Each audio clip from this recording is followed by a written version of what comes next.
Tarbiyah Sunnah Channel. Lillah, nyunnah, merenah. Assalamualaikum warahmatullahi wabarakatuh. Innal hamdalillah hamdan katsiran thayyiban mubarakan fihi kama yuhibbu rabbuna wa yardah. Asyhadu an la ilaha illallah wahdahu la syarika lah wa asyhadu anna Muhammadan abduhu wa rasuluhu la nabiyya ba'dah. Qala Allah Ta'ala fi kitabil karim a'udzu samii'il alim minasyaitonir rajim. Ya ayyuhalladzina amanu taqullaha haqqa tuqatih wa la tamutunna illa wa antum muslimun. Ya ayyuhan nasu taqu rabbakum alladzi khalaqakum min nafsin wahidah wa khalaqa minha zawjaha wa bassa minhuma rijalan katsiran wa nisaa'a wa taqullaha alladzi tasaaluna bihi wal arham innallaha kana 'alaikum raqiba.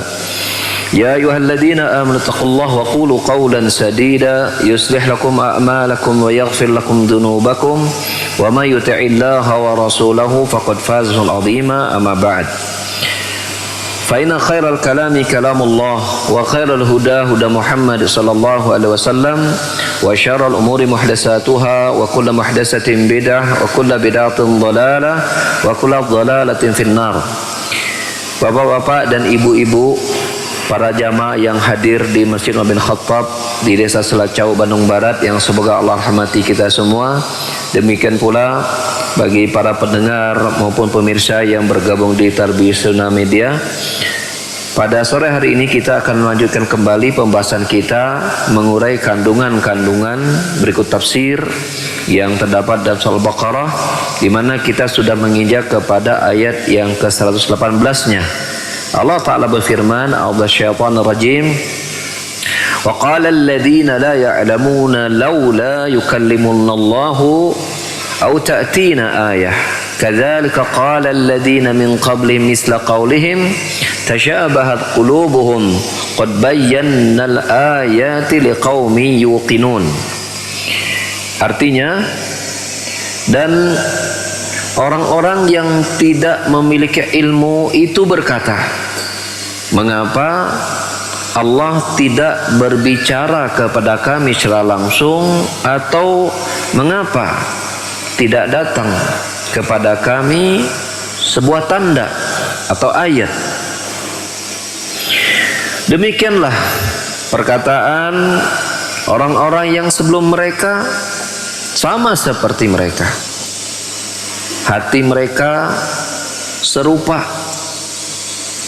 Padahal kami telah menerangkan ayat-ayat bagi kaum yang yakin.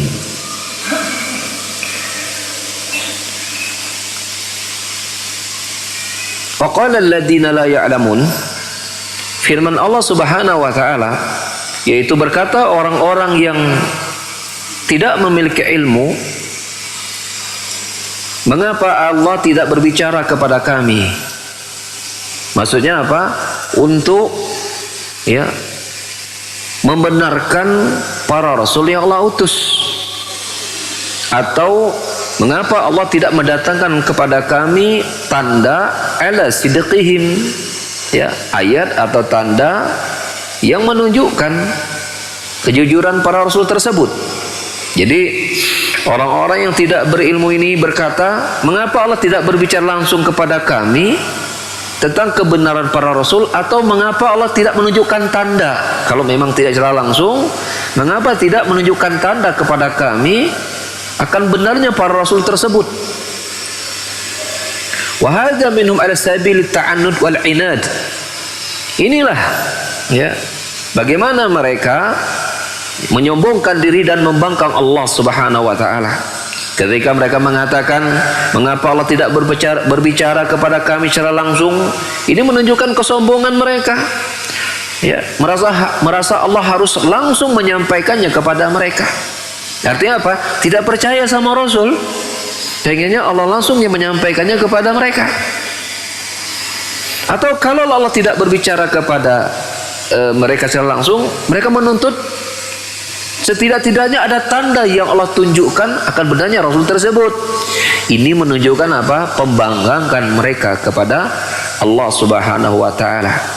Padahal ya, ar-rusul atau bil ayati allati yu'minu ala mislihal bashar. Padahal para rasul itu telah mendatangkan tanda-tanda, tidak satu tanda, yang mestinya membawa manusia itu untuk mengimani. Dan tanda yang paling besar adalah apa? Al-Quranul Karim yang Allah turunkan kepada Nabi Muhammad sallallahu alaihi wasallam. Bahkan di dalam Al-Quran tersebut Allah Subhanahu wa taala tahaddahum ayyatu bimislihi fa'jizu. Ya. Bahkan dalam Al-Quran Al-Karim sendiri Allah menantang mereka untuk mendatangkan serupa dengan Al-Quran tersebut. Tapi mereka tidak bisa mendatangkan ya seperti Al-Quran. Ya. Jadi kaum yang lemah tapi sombong. Ya. Kadzalika qala alladziina min qablihim misla qaulihim. Maka demikian pula inilah perkataan orang-orang sebelum mereka. Siapa itu? Ya. Seperti misalnya yang terjadi pada apa? Pada kaum Nabi Musa. Sebelum datang ya kaum Nabi Muhammad, ya. Ada kaum sebelum Nabi Muhammad itu kaumnya Nabi Musa juga mengatakan yang serupa. Apa kata mereka? Lan nu'mina laka hatta nallah jahratan. Kita sudah bahas pada soal Al-Baqarah 55-nya. Apa kata kaum Nabi Musa? Kami nih gak akan mengimani Musa sampai kami melihat Allah secara langsung. Kalau umatnya Muhammad, kami tidak mengimani engkau Muhammad sampai apa? Allah berbicara langsung kepada kami. Beda tipis. Yang ini melihat Allah langsung, ini Allah bicaranya langsung. Tasyabahat. Sama persis. Ya, fahada da'bul mukadzibina lirusul yunkirun wa yaqtarihun. Ya. Inilah ya perangainya para pendusta dan pengingkar para rasul. Ya, sering kali mereka apa? Melakukan gugatan-gugatan kepada para rasul. Ya. Walaupun telah datang kepada mereka berbagai macam tanda, berbagai macam hujah. Ya. Yang tanda itu lebih besar dari sekedar apa yang mereka gugatkan, tetap ya bandel gitu. Bahkan Allah menyebutkan tasyabat qulubuhum. Orang-orang yang sebelum mereka dengan mereka ini ya, itu sama.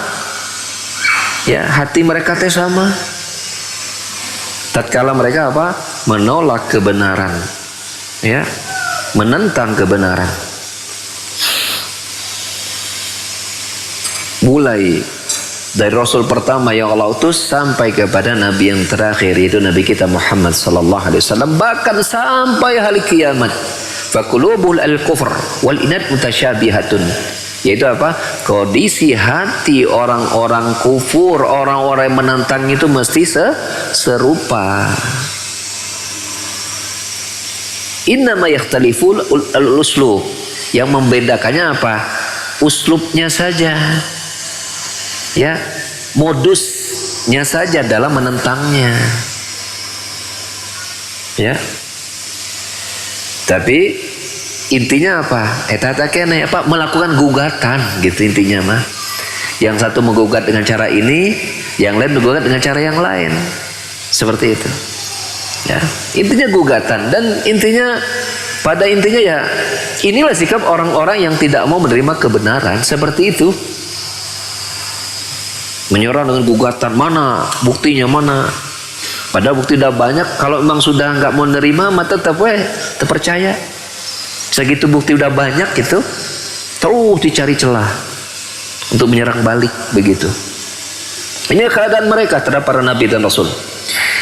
Dan Allah membantah mereka dengan perkataan qad bayyana lakumul ayati liqaumin yuqinun. Padahal kata Allah, Allah telah mendatangkan bukti yang sangat jelas, tanda-tanda yang tidak saja satu, banyak. Allah menyebutkan dengan lafaz al-ayat. Ayat itu jamak dari ayatun. Banyak tanda itu. Apalagi kepada kaum Nabi Musa, tanda kekuasaan Allah bahwa Nabi Musa itu adalah Rasul Allah itu sudah sangat banyak. Ya kan? Bagaimana bangsa kaum Mesir dipimpin oleh Firaun, ketika mereka tahu bahwa nanti akan ada Rasul dari Bani Israel. Bani Israel kan pendatang ke Mesir. Cuman aman di masa Nabi Yusuf. Ketika Nabi Yusuf meninggal, terus sampai kepada Nabi Musa mulai mereka digencet gitu. Dan Firaun bermimpi nanti akan ada bayi, ada anak kecil yang nanti akan mengambil mahkota lalu merusakkan mahkotanya itu. Hanya mengeluarkan fatwa bahwa setiap bayi laki-laki yang lain dari Bani Israel dibunuh. Maka ketar-ketir kan itu ibu-ibu hamil itu dari Bani Israel itu. Tapi Allah selamatkan Nabi Musa. Dengan Allah mewahyukan kepada ibunya agar menghanyutkan sang bayi itu ke sungai Nil gitu kan, hanya sampai kepada tempat pemandian istrinya Firaun dan para dayang-dayangnya, dan istrinya terpikat dengan Nabi Musa. Akhirnya diangkat sama anak dan melalui Firaun. Luluh juga Firaun itu melihat bagaimana istri yang berbicara. Makanya sehebat-hebatnya laki-laki, tapi kalau sudah berhadapan dengan istri goyang juga kan gitu. Buktinya Firaun. Kurang apa lagi Firaun itu kan? Kerajaannya udah luar biasa. Buat kebijakan setiap bayi dibunuh. Pas istrinya yang pengen ngambil bayi nggak masalah gitu.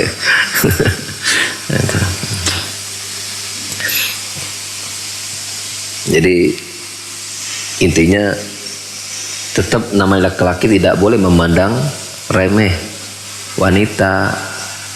Di balik kelemahannya ada kekuatan yang memperdaya.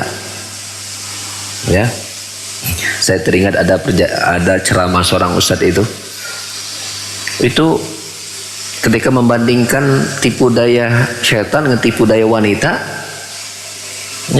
Kata Allah Subhanahu wa taala, inna kada syaitan dhaif. Bahwa tipu daya syaitan itu lemah. Tapi ketika tipu daya wanita, inna kaidakuna azim, tipu daya kalian itu sangat hebat gitu untuk wanita itu.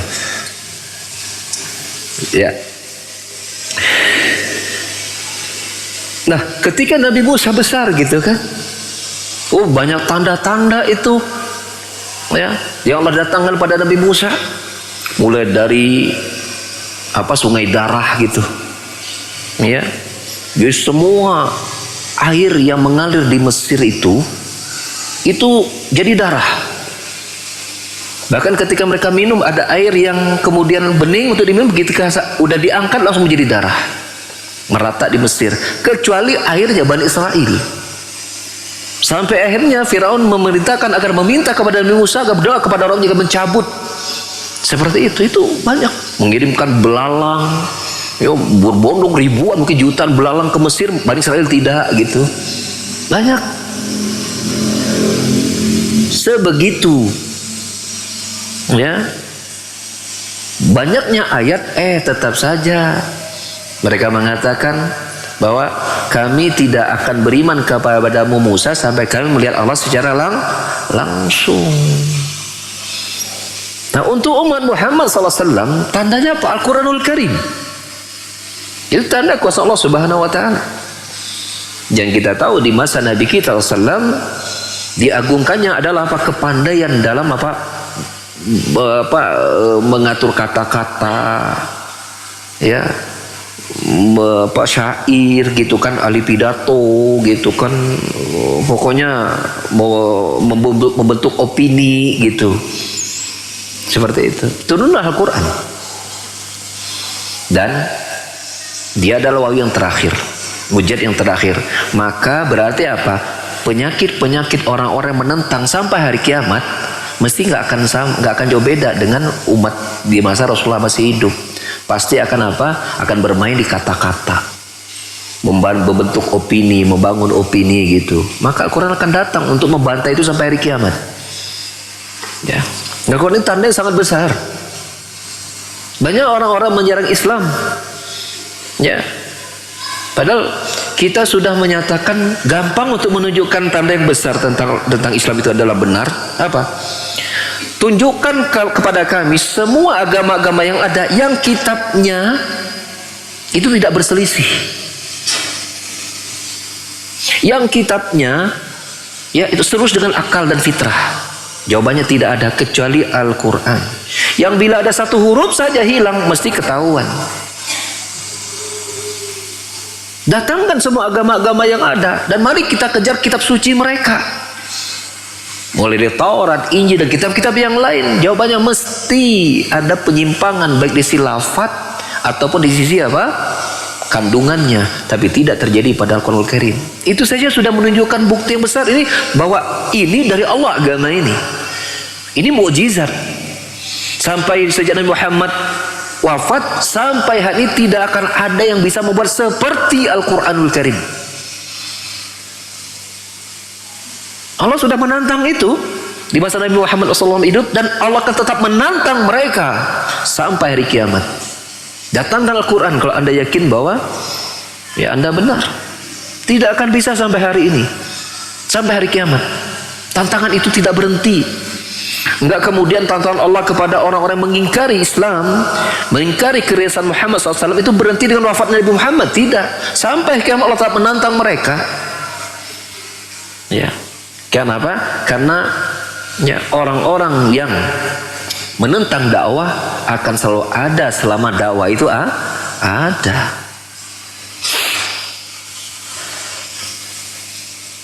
Namun Allah berkata qad bayyana ayati liqaumi yuqinun, dan kami kata Allah telah menjelaskan ayat-ayat tersebut dan itu hanya bermanfaat bagi orang-orang yang yakin. Ya, dari sinilah kita akan memetik beberapa faidah. Yang pertama, anna ahlal batil yujadiluna bil batil, bahwa ahlu batil itu akan menentang mengadakan diskusi debat itu dengan kebatilan. Ya. Dan gugatan mereka untuk agar Allah mendatangkan tanda-tanda ya yang mereka maksudkan, maka ini tidak lain hanya sekedar ungkapan kesombongan saja dari mereka, yang pada hakikatnya semua tanda-tanda itu sudah cukup untuk menjadikan manusia itu beriman. Ya. Summa innahum law jatil ayatu ala maqtarahu lam yu'minu idza haqqat ahlum kalimat rabbihim. Dan kalau seandainya apa yang mereka minta itu didatangkan juga, tetap saja mereka tidak akan mengimaninya karena telah tetap kepastian dari Allah akan kekufuran mereka. Allah Ta'ala berfirman di dalam surat Yunus ayat 96-97, innal ladzina haqqat alaihim kalimat rabbik la yu'minun walau ja'atum kulla ayatin hatta yaraw al-adzab al-alim.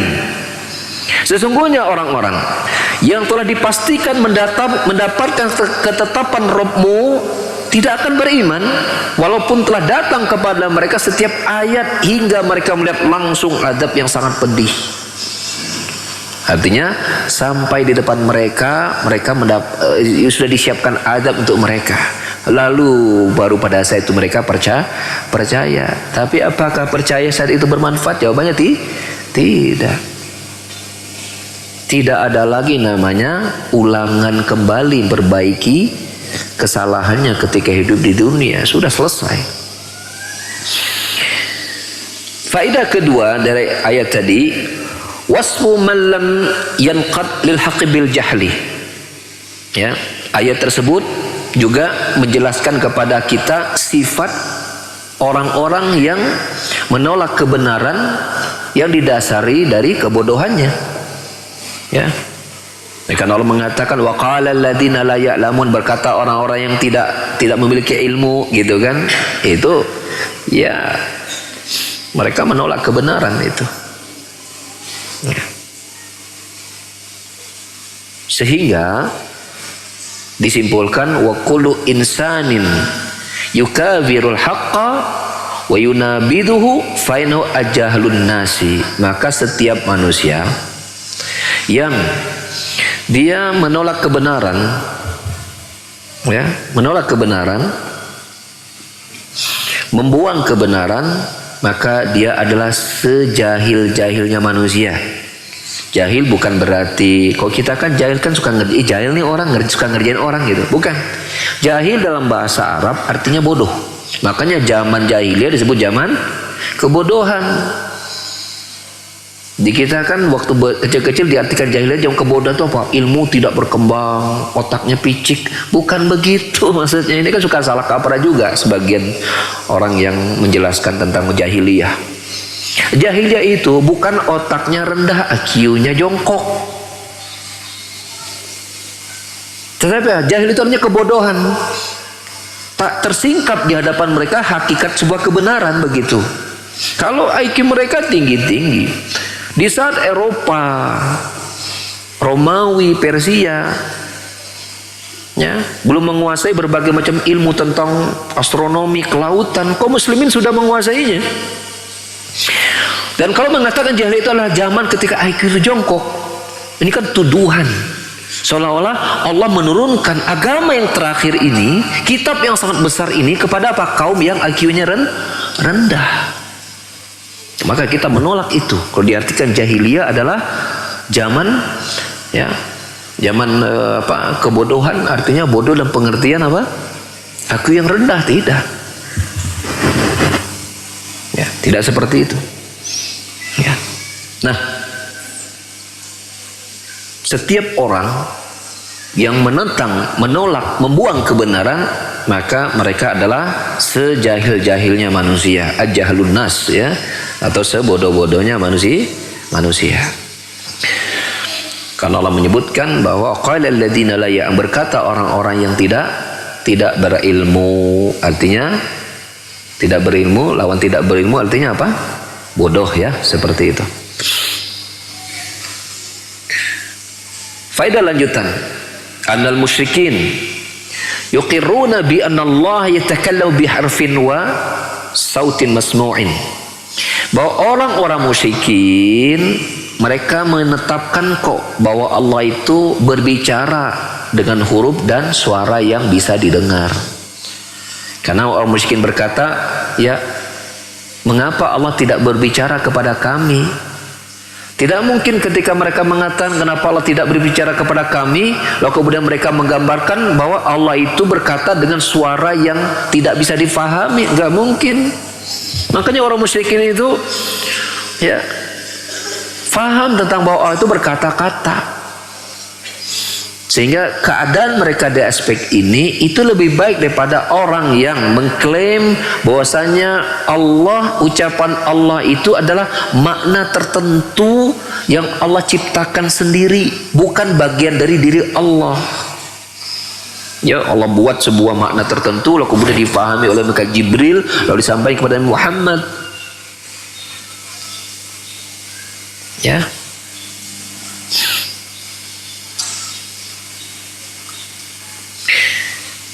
Faedah lain dari ayat tadi, annahu ma min rasul illa walahu ayatun, bahwasanya tidak ada seorang rasul pun kecuali dia memiliki tanda, atau bahasa kita memiliki mukjizat yang Allah berikan kepada mereka, ya, atau tanda menunjukkan kerasulan mereka.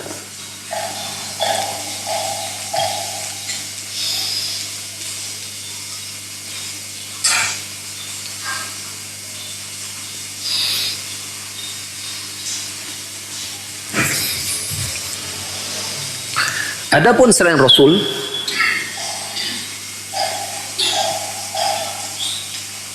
ya, tatkala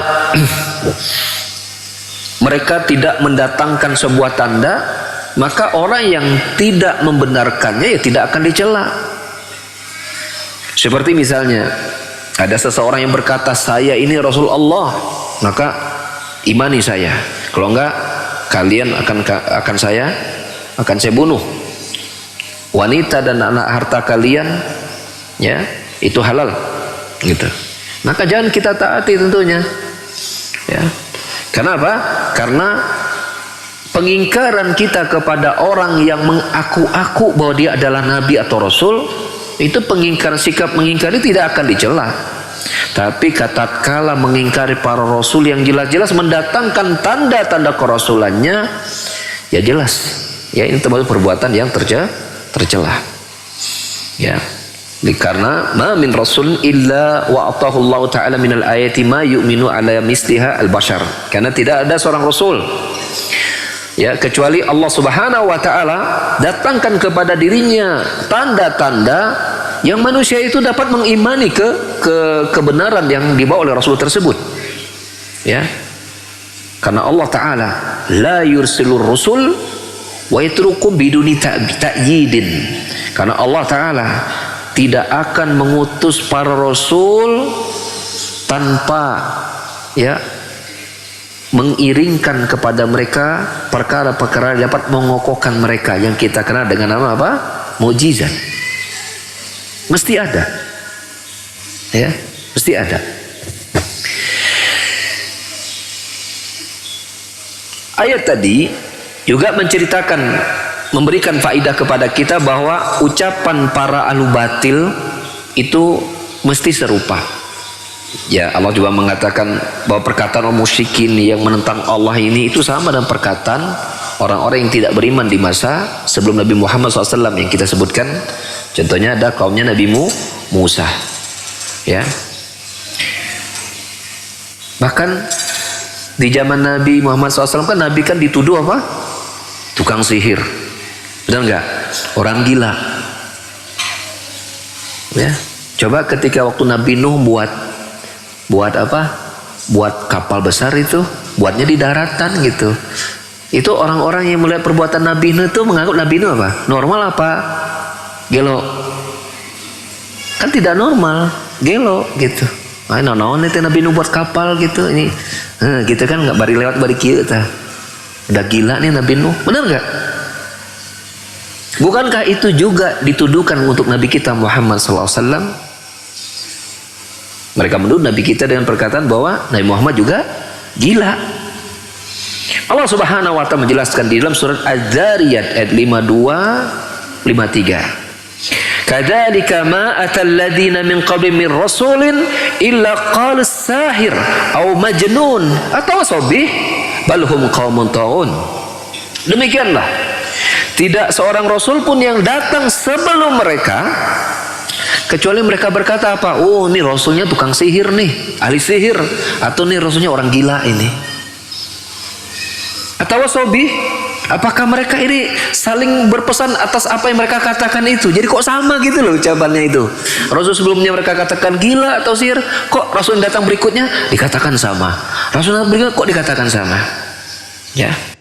Balhum qaumun taghun. Sebenarnya mereka adalah kaum yang melampaui batas. Wa anta law, kata Syekh Utsaimin, ini penting ini. Wa anta law ta'ammalta ad-da'awil batilata allati radda bil musyrikun risalat ar-rasul min zamani ila al-yawm lawajadta annaha mutasyabih kama qala ta'ala wa idza ra'awhum qalu inna haula ila dhallun. Anda, kata Syekh Utsaimin, bila Anda memperhatikan, ya, klaim-klaim atau pernyataan-pernyataan batil, ya, yang dengan ucapan itu kaum musyrikin menolak risalah Rasul SAW, Nabi kita SAW, mulai zaman beliau masih hidup sampai hari ini, kata Syekh Utsaimin, ulama hidup di zaman sekarang, di zaman kita sekarang. Ya, maka engkau akan dapati bahwasannya, ya, ini sikap mereka, ucapan mereka itu sama.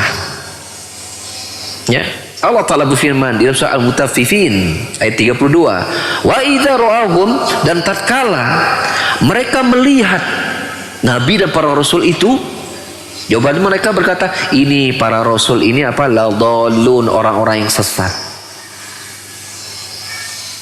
Wal yaum, dan hari ini yaqulun lil mutamassikina bil qur'ani was sunnah haula'i raj'iyun haula'i darawishu la ya'rifuna syai'a. Maka orang-orang menentang, ya maka mereka berkata, hari ini ketika mereka melihat ada orang-orang yang berpegang teguh kepada Al-Quran dan Sunnah, maka mereka mengatakan, ini mah kaum klasik, jumud, otaknya nggak berkembang, kuno, gitu, picik, tak mengerti perkembangan zaman, bukan kaum modern, bukan kaum milenial, begitu. Ya, sama kan? Di saat kita berpegang teguh dengan sunnah hari ini, banyak kemudian turun kepada kita, ya, kepada orang berpegang pada sunnah, mengatakan apa? Ini kayaknya orangnya udah lupa dengan dunia, ya, seperti itu. Dituduh dengan ini dan itu, demikian. Dianggap orang kalau istiqomah dengan agama itu dianggap orang yang pikirannya tidak terbuka, tidak open minded. Ya. Tuduhannya dengan tuduhan mungkin fanatik dan yang seterusnya. Ya. Sama. Ya. Ini juga dilontarkan oleh orang-orang yang menentang dakwah para nabi dan rasul di setiap masa. Akan sama keadaannya. Ya.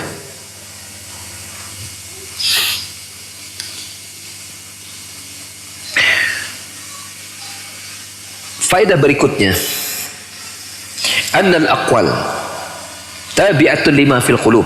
Sesungguhnya ucapan itu akan mengikuti apa yang tersimpan di dalam hati. Jadi ucapan itu menggambarkan isi hati lah kalau kata kita lah.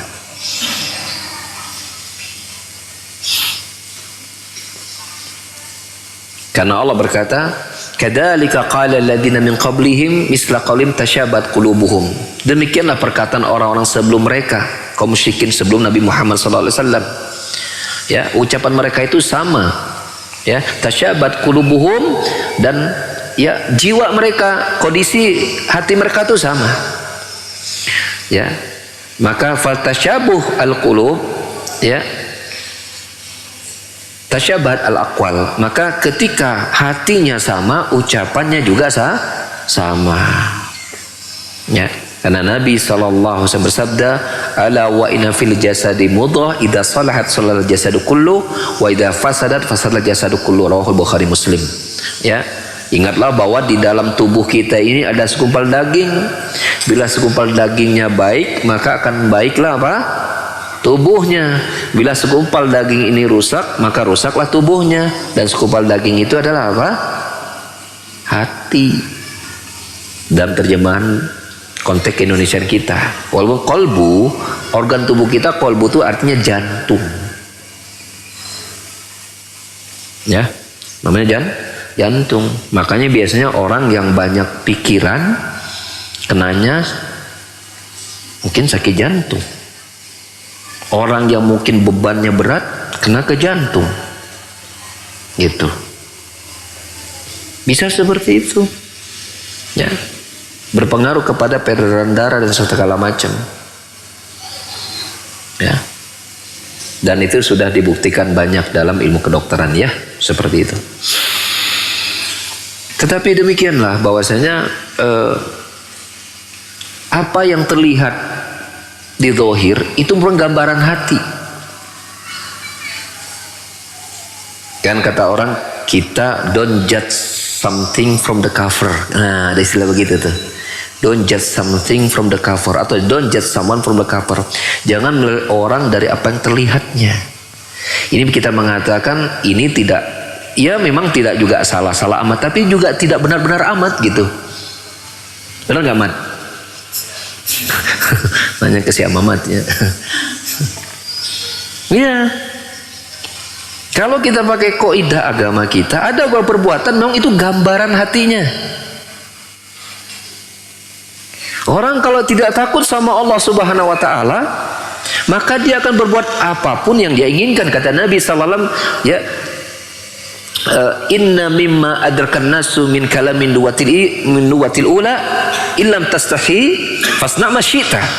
Sesungguhnya di antara warisan ucapan para nabi dari masa ke masa itu, apa ucapan mereka? Kalau kamu tidak merasa malu, silakan berbuat semaunya. Maka orang yang tidak memiliki rasa malunya kepada Allah, dia akan melakukan apapun yang dia inginkan dari perbuatan-perbuatan dosa. Artinya, bila iman yang menetap dalam hati seseorang, ya, itu kuat kokoh, maka ketika dia yang berbuat dosa dilihat manusia dan segala macam, dia akan apa? Malu. Karena dia tahu imannya kepada membawanya untuk malu berbuat maksiat, apalagi dilihat juga oleh manusia. Yang kata Nabi SAW dalam hadis Muslim, al-haya'u la ya'ti la bi khair. Rasa malu itu tidaklah mendatangkan kecuali kebaikan. Malulah yang membuat orang tidak berani terang-terangan untuk berbuat maksiat. Dia malu kepada Allah karena Allah melihatnya berbuat maksiat, apalagi dilihat oleh manusia. Sehingga Nabi mengatakan, ya, dalam hadis Muslim pula, ya, al-iman bid'un was sab'una syu'batan a'laha kalimatul la ilaha illallah wa adnaha imatul adza anit tariq wal haya'u syu'batun minal iman.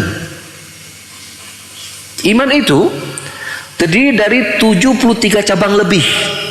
Tertingginya ucapan la ilaha illallah, terendahnya adalah menyingkirkan gangguan dari jalan, dan malu bagian dari merupakan cabang dari iman. Ya, di sini juga menjadi para ulama bahwa iman itu melibatkan hati, ucapan dan perbuatan. Melibatkan hati rasa malu. Ya, ucapan mengucapkan la ilaha illallah, perbuatan menyingkirkan gangguan dari jalan.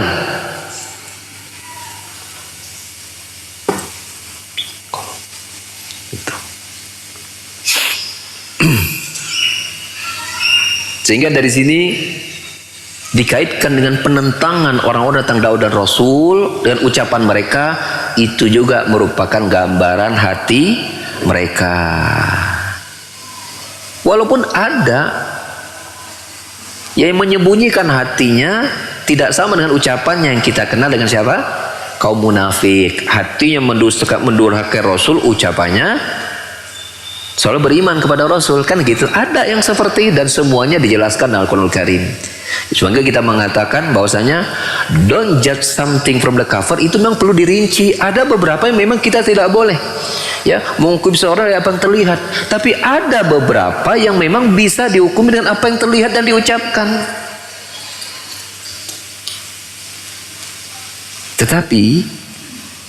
Tetapi bila hati seseorang itu baik, insya Allah akan mewarnai ucapan dan perbuatannya. Sebagaimana bila hatinya rusak, itu mesti akan mewarnai ucapan perbuatannya. Kaum munafik juga sebenarnya kan mengelabui orang beriman. Tetapi kan ketika dia kembali kepada kaum mereka, mereka menunjukkan kekafirannya kan. Wa idza laqul ladina amanu qalu amanna wa idza khalu ila syayatinihim qalu inna ma'akum innama nahnu mustazi'un. Ya, ketika mereka bertemu dengan orang beriman, mengatakan kami beriman. Ketika kembali kepada kaum yang kafir, mereka mengatakan tadi itu kami sandiwara saja. Intinya kami tak bersama kalian, tetap apa? Mengkufuri kenabian Muhammad sallallahu alaihi wasallam. Tetap aja ada apa? Penampakan kekufurannya. Hanya sebagian diketahui oleh manusia, kadang sebagian tidak. Tapi sifat asli itu akan muncul. Makanya dalam agama kita, perbaikan pertama dan utama adalah memperbaiki hati.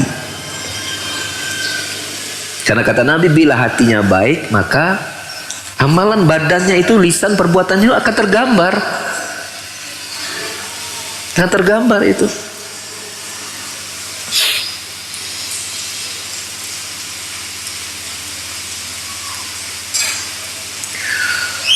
Faedah yang lain dari ayat tadi, tasliyatul Rasul sallallahu alaihi wasallam. Ternyata ayat ini luar biasa. Saya Utsaimin ini ulama ya. Kita nggak kebayang dia ngambil faedah yang seperti ini. Apa? Ayat ini ya menjadi hiburan buat Rasul kita Muhammad sallallahu alaihi wasallam. Tuh bingung kan kita? Padahal ini ayat menceritakan tentang pembangkangan apa? Pembangkangan orang-orang menentang Rasul. Ya kan? Mereka melakukan gugatan-gugatan gitu.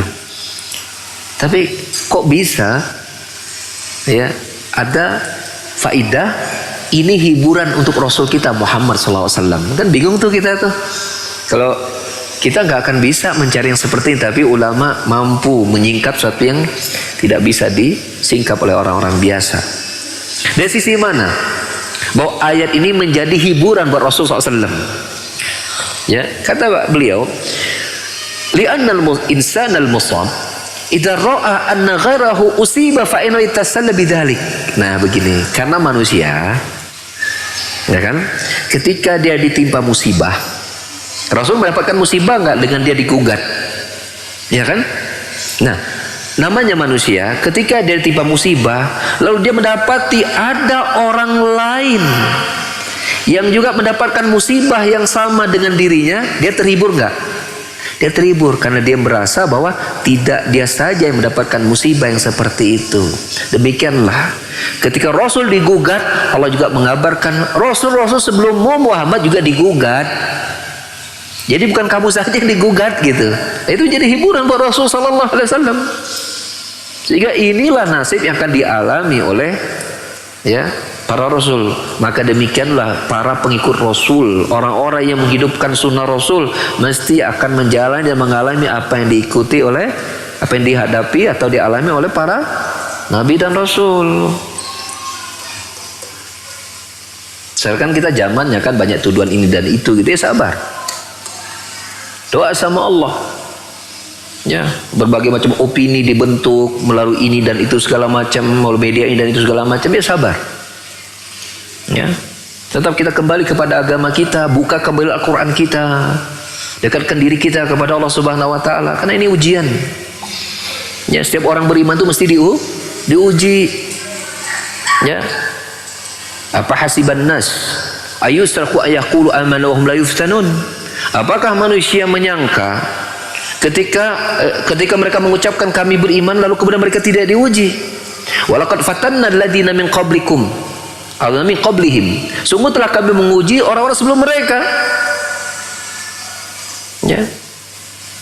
Untuk mengetahui, ya, sehingga Allah mengetahui mana orang-orang yang jujur dan keimanannya, mana yang berdusta. Jadi iman kita ini diuji, ujiannya memang beda-beda.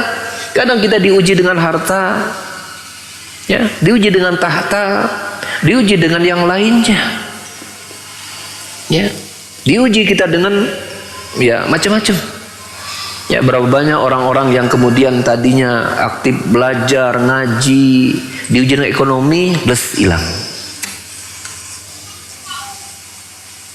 Berapa banyak orang yang tadinya cinta masjid, ya, diuji dengan mungkin ada dia mengalami mungkin di keluarganya ketika dia hidup di atas sunnah, ya, banyaknya serangan dan itu dia nggak sabar, dia meninggalkan sunnahnya. Dan itu tidak satu dua contoh-contoh yang seperti itu. Ya, kita dulu punya teman awal mengaji gitu bersama kita, setelah berjalan 10, 20 tahun, 30 tahun, ya, sudah ada satu persatu lebih macam segala macam yang gugur, yang tidak terlihat di pengajian, sehingga ada di mana. Ada yang tertimpa diuji dengan harta, kemudian tidak pandai mengelola harta, akhirnya apa? Ngacir. Mungkin di sana dia sudah menjadi apa, nggak paham. Itu ujian. Ya, orang beriman itu diuji. Ya, maka sabar. Sabar sampai nanti dia datang kepada Allah tanpa membawa dosa. Ya, ingat baik-baik surat An-Nahl ayat 53. Allah berfirman, wa nabluukum bisyarri wal khairi fitnatan. Ya, Allah berfirman, kullu nafsin dha'iqatul maut wa nabluukum bisyarri wal khairi fitnatan wa ilaina turja'un, kata Allah. Setiap yang bernyawa akan merasakan kematian, dan kami menguji kalian dengan keburukan dan kebaikan, kesempitan dan kelapangan, kesusahan dan kesenangan, kemiskinan atau kekayaan. Susah atau tenang, ujian. Lapang sempit, ujian. Kaya miskin, ujian. dan kepada kami kalian kembali. Cuma kita ini sudah terkadang teropinikan, namanya ujian itu kalau dikasih musibah saja.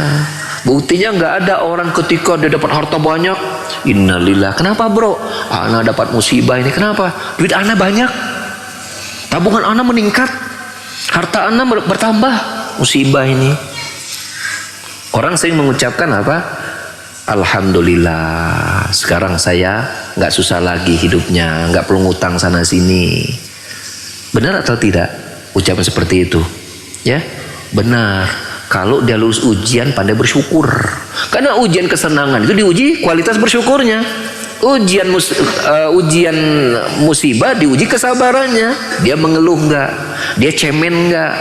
Dia langsung kayak mentalnya kerupuk nggak? Kan begitu ujian-ujiannya. Dia mengeluh nggak kepada manusia? Apa tahu dia hanya mengadu kepada Allah Subhanahu Wa Taala? Walaupun tidak semua menceritakan kesulitan kita itu dianggap tidak sabar, nggak semua. Tergantung kita apakah menolak takdir Allah atau tidak. Ya, karena Rasul juga pernah mengadukan kepada istrinya, ya, mah gitu. Maksudnya kepalaku pusing. Aisyah itu kena ngadu Rasul, ya Rasulullah, kepalaku pusing banget, sakit gitu kan. Kata Rasulullah, sarwa saya juga. Itu membaca bahasa Sunda, sarwa aing oge, istilah Rasulullah. Sama. Tapi bukan bagian dari apa? Tidak ridho dengan takdir. Menceritakan, sekedar menceritakan apa yang kita derita itu nggak masalah. Yang salah kalau kita apa? Mengeluhkan apa yang telah takdirkan. Atau kalau setiap menceritakan kesulitan itu dilarang mah tuh dokter teh bingung. Kita datang, pasien datang, ya, datang pak dokter, dokternya nanya, ada keluhan apa pak? Dium aja pasiennya. Ya kunaon cek si dokter teh. Oh ternyata dia pakai masap, nggak boleh mengeluh kepada manusia. Atau dokternya bingung atau dia mau diterapin naon, kenapa datang ke sini, balik we sana tuh sini cicing we di rumah gitu kan. Kalau menceritakan apa masalah kita, apalagi pada orang tepat dianggap nggak boleh, maka tidak ada istilah konsultasi kan. Seperti itu. Tapi intinya bahwasanya salah satu cara kita terhibur, ya, dengan apa? Dengan ketika kita mendapatkan ujian atau masalah, kita melihat bahwa tidak kita sendirian saja yang mengalami itu, masih banyak manusia yang lain. Ya, dalam dakwah juga sama. Kita mah kesulitan dakwah, semua jangan kita, para rasul juga diuji gitu. Ya, dalam hadis Rasulullah bersabda, asyadun nasi bala al-anbiya, summa salihun subal amsal fil amsal. Ya, manusia yang paling banyak mendapatkan ujiannya itu para rasul. Kemudian orang soleh, kemudian orang-orang yang semisal dan semisal seperti mereka, mesti akan mendapatkan apa? Ujian. Mendapatkan ujian. Ya. Jadi ketika kita istiqomah dengan agama lalu kemudian kita aman-aman aja, justru jadi dipertanyakan itu. Tapi kan saya kan bukan ustadz. Iya, ente di keluarga emang nggak ada ujiannya? Ada. Ya ketika tadinya nggak pakai jilbab, sekarang pakai jilbab, apalagi sampai pakai cadar, ayah, wena komen deh keluarga atau milwat tetangga, betul atau tidak? Saya kan bukan pedai, iya. Ente menampakkan Islam ada, mesti itu ada ujiannya, mesti. Sudah tinggi jabatannya, tiba-tiba keluar, kunaon, iya mah banyak riba. Nah dicela tuh, sebenarnya so alim, padahal gitu kan, ayah weh. Jadi jangan berpikir kita tidak akan diuji gitu. Wah saya mah pengen cari aman aja. Nggak ada yang aman di dunia mah. Dunia itu tempatnya ujian gitu. Jadi pilihannya satu, hadapi aja dengan benar, itu saja pilihannya. Jangan lari dari kenyataan. Kenapa? Pasti kena mau gitu. Jadi sebuah hayalan kalau kita hidup tanpa ujian, itu menghayal namanya. Kalau kita masih di dunia, kita pasti diuji dengan pasangan kita, diuji dengan anak kita, diuji dengan tetangga, diuji dengan ekonomi, macam-macam. Karena memang dunia tempatnya ujian. Ternyata ya beres tuh, dapat ini, ternyata mudah hidup, itu juga diuji sama Allah. Itu kemana itu tuh larinya tuh? Sekarang tadinya hidupnya susah, ekonominya pas-pasan, sekarang ekonominya meningkat, lihat kemana dia mendekatnya. Ternyata makin ke masjid, insya Allah mudah-mudahan dia ya lulus. Tapi kan ada sebagian orang tadinya susah, kemudian dibuka, malah jauh gitu kan dari Allah Subhanahu Wa Taala. Ya dan billah. Dan ternyata melihat orang lain bahkan ada di bawah kita itu juga ya bagian dari agama kita ya. Jadi Nabi Sallallahu Alaihi Wasallam bersabda juga dalam hadis sahih riwayat Muslim, "Unduru ila huwa man asfala minkum wa la tanzuru ila huwa man faqakum. Dzalika ajru ala tajru nikmatallahi alaikum." Lihatlah kepada orang di bawah kalian dan jangan melihat orang di atas kalian. Yang demikian itu membuat kalian lebih mudah untuk mensyukur nikmat yang telah Allah berikan kepada kalian. Termasuk dalam hal ini melihat musibah. Para ulama bahkan mengatakan bila Anda mendapatkan musibah, lihat masih ada orang mendapatkan musibah di bawah Anda. Mereka berdalil dengan tafsir ketika membahas tentang doa ketika kita melihat orang terkena musibah. Apa doanya? Siapa yang tahu? Yang hafal doa ketika melihat orang mendapatkan musibah, apa doanya? Yang bisa ngacung, bapak-bapak. Apa doa ketika melihat orang musibah? Awalnya alhamdulillah. Apa doanya? Silakan. Awalnya alhamdulillah dulu lafadznya. Ya. Silakan Pak Din. Sudah berani menjawab, sudah kasih hadiah. Sudah pernah dapat hadiah belum? Belum ya? Alhamdulillah. Ya, ya, ada yang bisa menjawab? Yang bisa menjawab awalnya alhamdulillah, tapi lengkapnya apa? Melihat orang dapat musibah. Oh ini mah kita sendiri juga ada mengucap alhamdulillah kelihatan. Yang bisa menjawab dapat 2 hadiah, 2 kalender.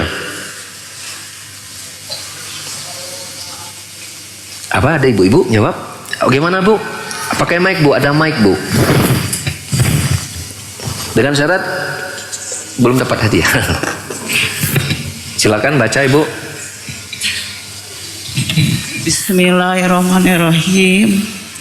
Allahumma ajirni fi musibati wahlupli khairam minha. Nah, itu kalau kita yang sendiri dapat musibah.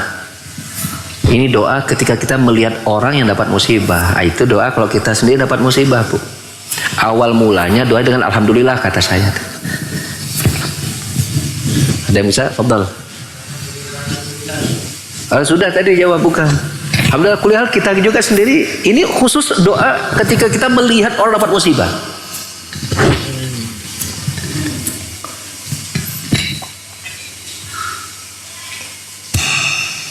Saya bantu lapat berikutnya. Alhamdulillahilladzi afani. Terus. Siapa bisa meneruskan? Berarti jarang dibaca ya.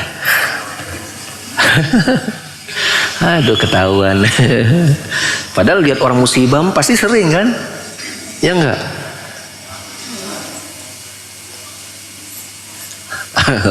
Nyontek. Sok, antum hafalkan sekarang dapat hadiah. Jangan sekarang, setelahnya nanti habis kajian. Ya, siapkan. Ya, ana bacakan tapi antum khusus tuh antum dihafalkan sekarang ya. Doanya adalah alhamdulillahilladzi afani mimma talaka bihi wa faddalani ala kasmi man khalaqa tafdila. Masa kayak berdengar ya? Jadi alhamdulillah kita di masjid walaupun punya satu itu ada buku doa dan wirid tuh.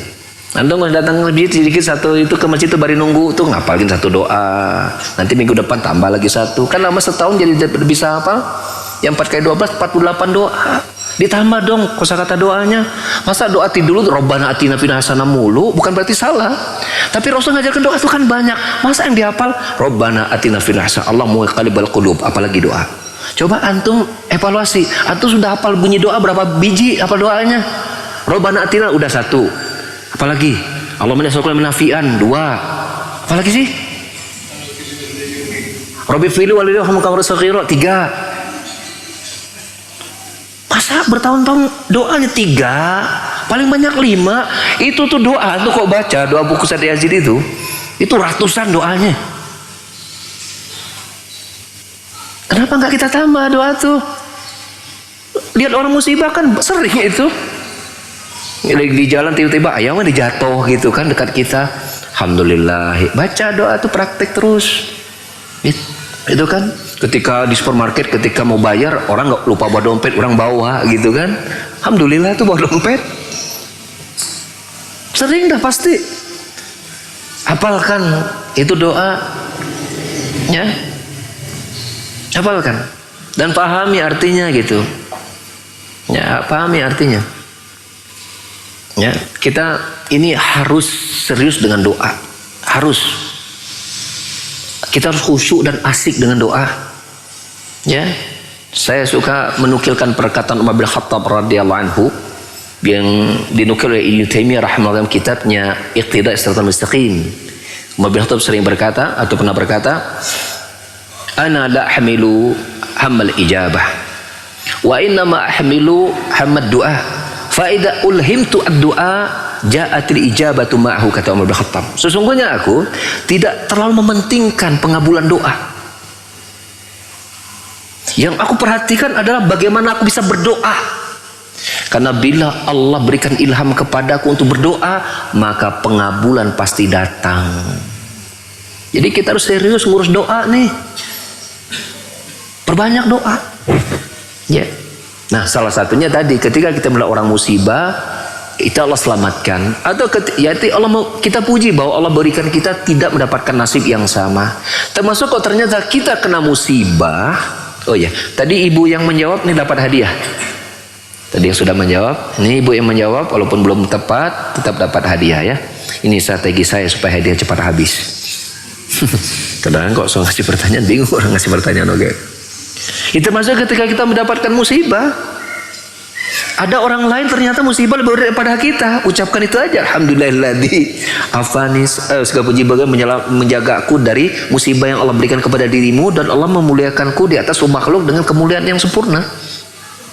Ternyata musibah kita tidak separah tetangga kita. Iya, kita belum punya kendaraan, ya alhamdulillah kita masih bisa berjalan kaki. Ya, yang tidak bisa jalan kaki, pakai sepatu, pakai kursi roda, alhamdulillah ada orang yang tidak punya dua kaki. Ada yang tidak punya dua kaki, lihat masih ada yang tidak punya dua kaki, tidak punya dua tangan. Terus ke bawah terus. Termasuk ketika kita mendapatkan musibah. Ya, itu Allah ajarkan kepada kita melalui ayat ini bahwa ketika kita mendapatkan ujian, lihat bahwasanya kita tidak sendirian, bahkan ada yang lebih berat daripada kita mendapatkan ujian yang kita alami. Kita tidak sendirian, dan Allah tidak mungkin memberikan ujian di luar batas kemampuan manusia. Jadi nggak ada ujian itu nggak populer gitu di manusia itu, nggak ada. Nggak ada. Mesti itu dialami oleh banyak manusia gitu. Umum gitu. Karena Allah tidak mungkin memberikan ujian di luar keumuman ujian yang Allah berikan kepada manusia. Itu nggak ada itu. Mesti masih dalam ruang lingkup kehidupan manusia. Faedah berikutnya dari ayat tadi bahwasanya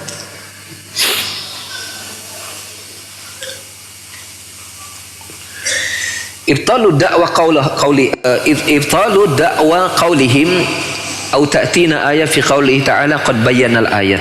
Ketika mereka mengatakan mengapa Allah tidak datangkan kepada kami ayat, maka Allah mengatakan qad bayyana al-ayat, kata Allah, bahkan kami sudah menjelaskan ayat-ayat, tidak satu tanda saja. Ketika mereka mengatakan mengapa Allah tidak mendatangkan kepada kami satu tanda, kata Allah qad bayyana al-ayat, bahkan kami sudah memberikan banyak tanda, tidak satu. Ya. Tapi demikianlah. Ya. Liqaumi yuqinun, bahwa tanda-tanda yang banyak itu hanya bermanfaat bagi orang-orang yang yakin. Yang enggak yakin tidak ada manfaat. Ya, yang ragu tidak mendapatkan manfaat. Orang yang ragu dengan keislamannya tidak akan mendapatkan manfaat dengan ya agamanya. Orang yang ragu dengan akhirat tidak akan bermanfaat ketika dijelaskan tentang surga dan neraka. Dan Allah menyebutkan yakin.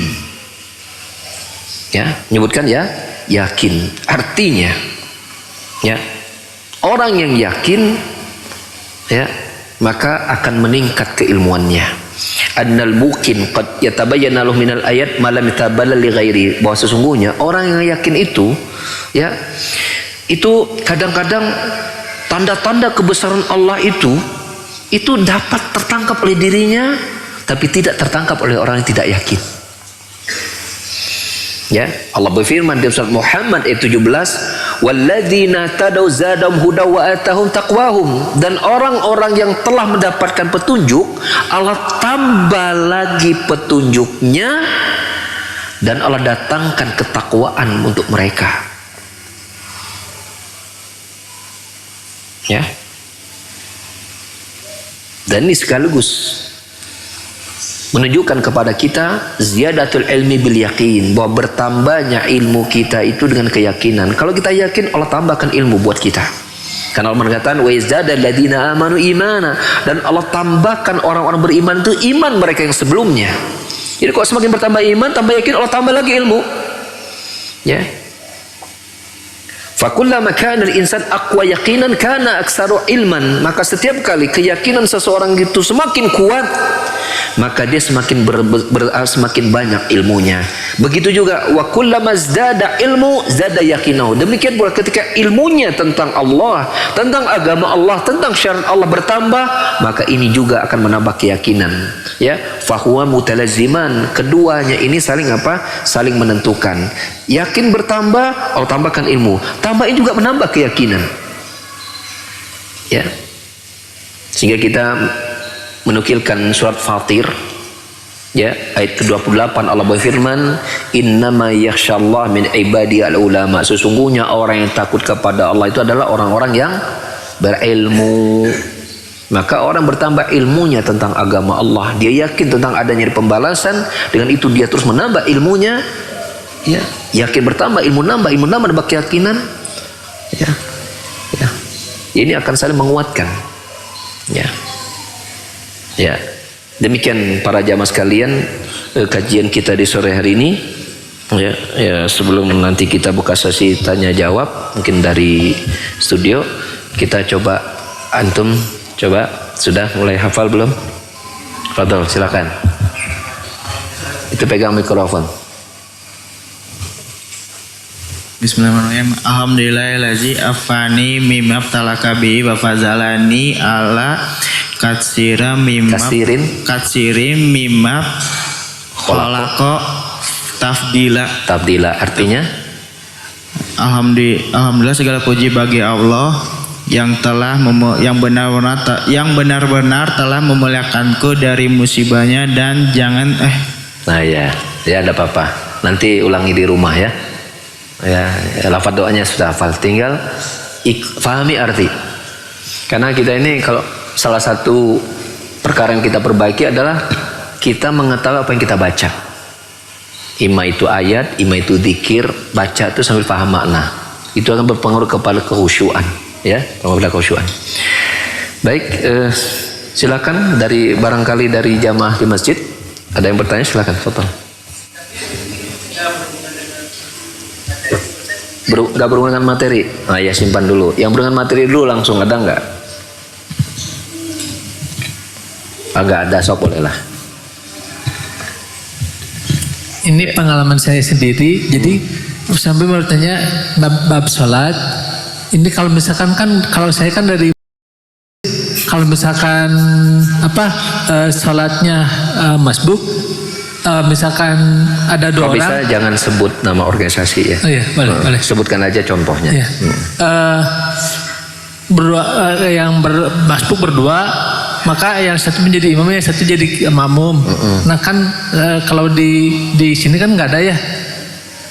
Kok ketika masbuknya duaan, yang satu jadi imam, yang satu jadi makmum. Kalau di sini kan udah kalau jadi masbuk udah aja selesaikan sendiri. Ya gitu ya. Nah, pertanyaannya, kalau misalkan ada seorang yang masbuk, dia teh kan nambah seorang. Nah, saya teh baru datang.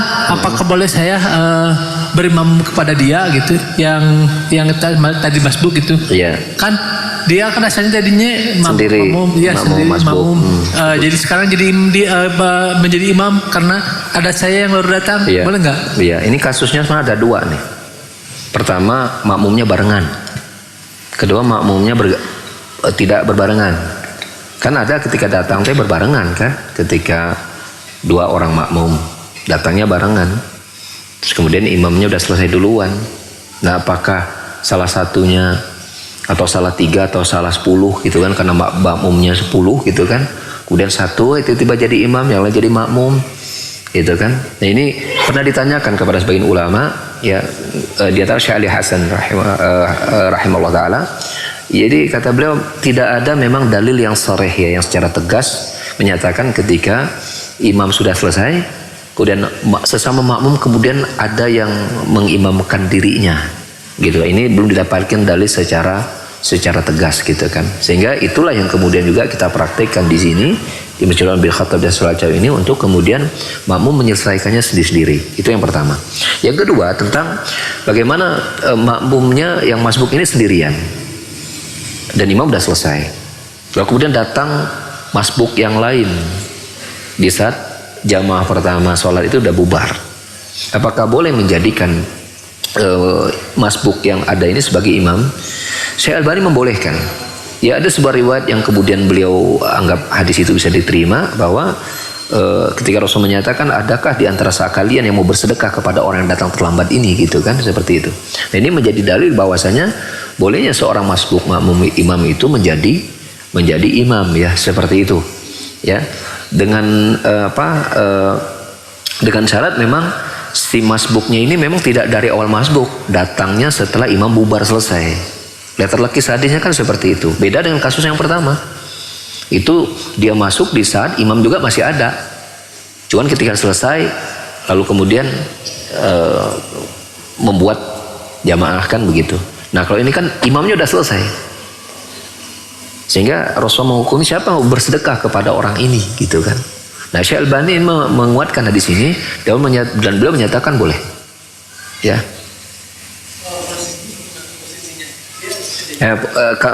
Posisinya ya, pertanyaan ketiga berarti. Tadinya kan boleh atau tidak ya. Pertanyaan ketiga, lalu bagaimana posisi imam dan makmum ya, seperti itu ya.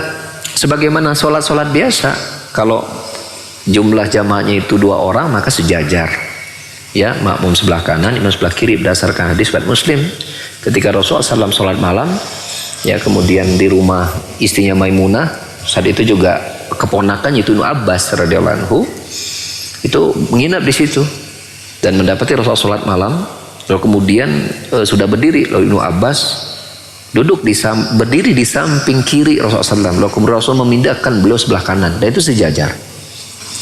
Adapun kalau makmumnya berdua ya di belakang imam, sebagaimana sholat umumnya berjamaah. Jadi sejajar ya, seperti itu antara imam dan makmum jika 2 orang jumlah. Pertanyaan berikutnya.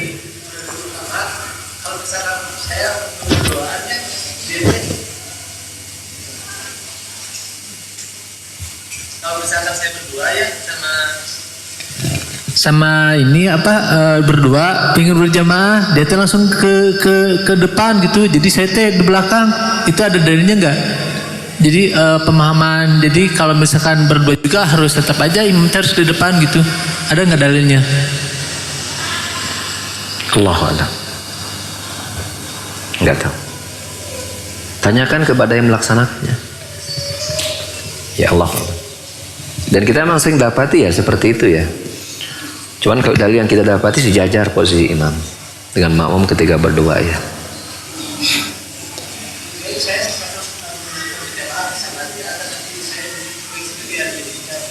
Ya, kalau kita meyakini bahwasanya dalil yang ada sejajar, ya kita salahnya sendiri-sendiri saja.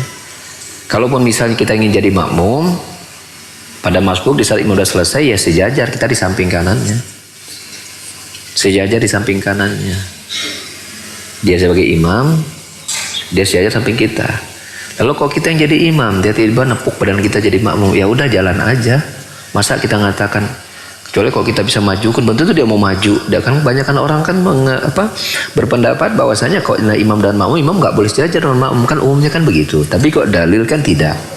Ketika berdua kan Rasul sejajar bersama Ibnu Abbas seperti itu. Dan ketika kita jadi makmum ya enak, tinggal kita samping kanannya saja. Cuma jadi masalah kalau kita jadi imam, sementara dia di belakang kita. Nah itu kan gak mungkin gitu kita suruh dia ke depan gitu, udah pasti dia akan melawan gitu. Nah itu karena kan pemahamannya kan menganggap bahwa makmum posisinya di belakang imam atau agak mundur ke belakang dari imam, kan begitu. Ya sudah, jalan aja itu seperti itu. Allahu a'lam. Ya Kang Cepi, barangkali dari studio ada pertanyaan. Baik, syukran Ustadz atas kesempatan yang diberikan. Ada pertanyaan dari pemirsa dan melalui pesan singkat. Beliau bertanya, tidak menyebutkan nama dan tempatnya di mana. Bismillah Ustadz, adakah doa khusus agar istri kita jadi seorang penurut atau taat kepada kita? Silahkan Ustadz. Adakah doa khusus agar istri kita menjadi istri yang penurut ya? Ya gitu. Kalau doa khusus bunyi letter lekisnya ya Allahu alam ya, saya juga belum tahu kalau ada ya. Tetapi bahwa doa umum ya seperti Allah mengajarkan, itu masuk doa yang diajarkan untuk para keluarga ya, Rabbana hablana min azwajina wa dzurriyyati qurrata a'yun waj'alna lil muttaqina, bisa kita pakai. Ya Allah, berikan kepada kami dan anak-anak keturunan kami, pasangan kami, anak keturunan kami sebagai orang-orang yang yang soleh gitu kan, sebagai penyejuk pandangan mata kami, dan jadikanlah kami pemimpin bagi orang bertakwa. Artinya ketika kita melakukan ketakwaan, kita ingin kita menjadi pemimpin bagi mereka dalam ketakwaan. Artinya ketika mereka sudah soleh, atau bisa isi solihah, ya kita ingin menjadi pemimpin dalam kesolehan itu gitu kan, seperti itu. Allahu a'lam bishawab. Ya tapi itu doa itu boleh dibaca. Ya kalau tidak hafal, ya pakai doa dengan bahasa sendiri boleh ya. Syekh Utsaimin membolehkan. Ya walaupun Imam Ahmad bin Hanbal dalam Masal Imam Muhammad itu menyatakan harus tetap pakai bahasa Arab.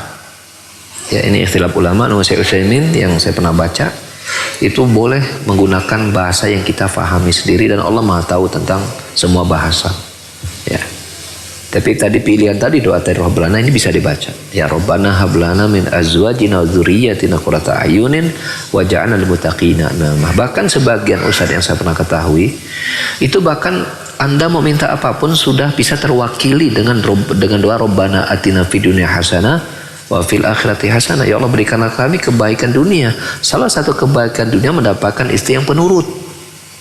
Asal menurutnya yang benar gitu kan. Suaminya narkoba, nurut jadi bandar narkoba, ya salah ya. Nurutnya padahal yang benar ya gitu ya, maksudnya seperti itu. Padahal yang benar gitu. Seperti itu. Dan secara umum ya, istri memang harus apa? Harus bakti sama suami.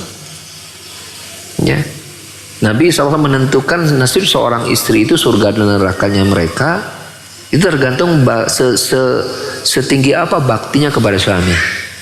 Ya, Rasul berkata kepada seorang wanita, "Unduri aina anti minhu fa innahu jannatuki wa naruki." Lihatlah bagaimana baktimu kepada suamimu, karena suami itu menentukan surga nerakamu. Makanya dalam apa yang diperintah oleh pada suami, selama itu tidak melanggar maksiat, tidak melanggar ketaatan kepada Allah, bukan berupa maksiat, dan istri sanggup melaksanakannya, maka kerjakan. Ya, kecuali ada uzur atau istrinya menyampaikan sebuah alasan untuk tidak melakukannya dan itu bisa diterima, ya terima alasannya.